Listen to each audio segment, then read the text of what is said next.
Meghan Markle has released the final episode of her podcast Archetypes, and overall, its relatively unsuccessful performance has made Spotify executives nervous. Spotify reportedly paid $32 million to sign Meghan and her husband Prince Harry up.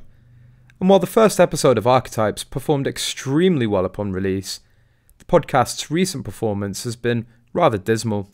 Meghan Markle's Spotify podcast has been reduced to a puttering whimper after the in-house podcast found itself slumping out of the top 100 episodes. The podcast she produces under the streaming brand with a series of guests that have not been enough to keep it in the top 100.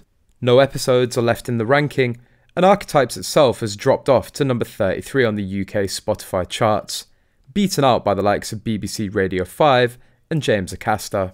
It comes as royal expert Daniela Elsa notes the slump, which has seen the podcast enter a reduced state.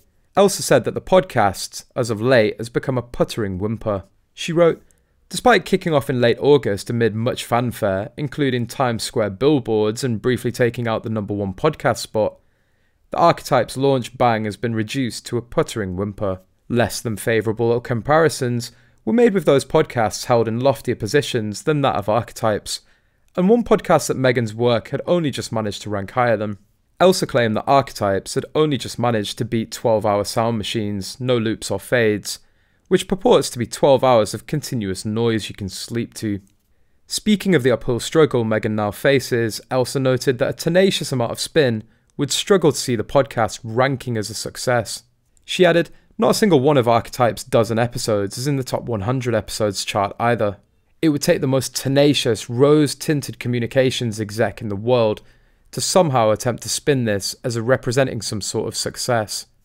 A damning summary was presented by the royal expert, who added that even with a roster of A-list guests, Meghan was not a great or even mediocre podcaster. Royal biographer Angela Levin believes Archetypes is dull, and if she's not alone in that opinion, that could be a potential reason for Archetypes' poor performance.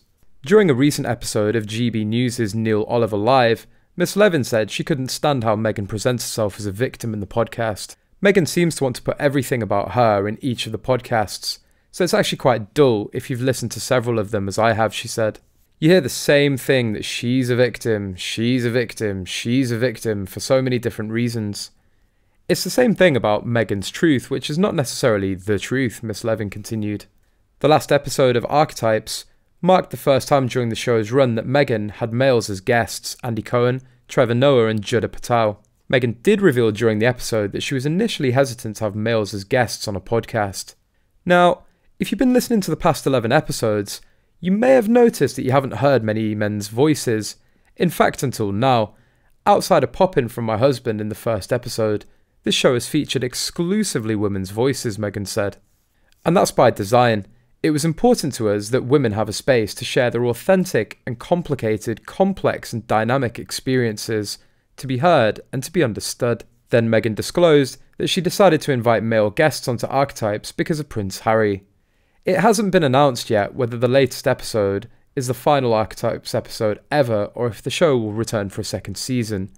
However, rumours swirled that Spotify won't renew Meghan's podcast of lies, Archetypes, for season 2.